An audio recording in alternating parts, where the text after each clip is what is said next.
না ফেরার দেশে পাড়ি দিলেন ভারতের প্রাক্তন প্রধানমন্ত্রী ডক্টর মনমোহন সিং।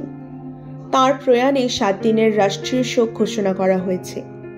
শোক প্রকাশ করেছেন রাজনৈতিক নেতা থেকে বলিউড তারকারাও।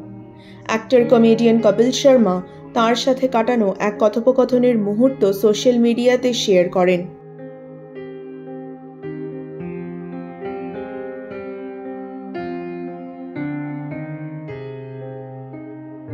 বলিউড ডিভা মাধুরী দীক্ষিত নেনে তাঁর এক্স হ্যান্ডেল পোস্টে লেখেন, ডক্টর মনমোহন সিং একজন অনবদ্য মানুষ ছিলেন।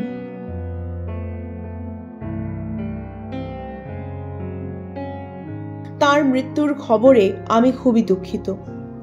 তার অবদান ভারতের অর্থনীতির ক্ষেত্রে অসাধারণ, লেখেন বলিউড অ্যাক্টর সানি দেওল তার এক্স হ্যান্ডেল পোস্টে।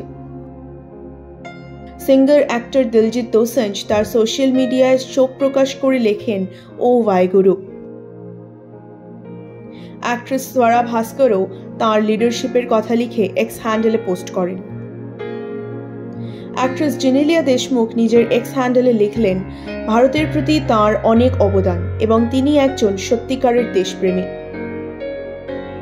বলিউড আইকন সঞ্জয় দত্ত এবং মনোজ বাজপেয়ীও ডক্টর মনমোহন সিং এর মৃত্যুতে শোক প্রকাশ করেন এক্স হ্যান্ডেল পোস্টে। অ্যাক্টর রণদীপ হুড্ডা তার এক্স হ্যান্ডেল পোস্টে লেখেন, ভারতে তাঁর লিডারশিপ থাকাকালীন প্রতিটি অবদান আমরা সারা জীবন মনে রাখব। আরও খবর জানতে চোখ রাখুন টাইমস নাও খবরে।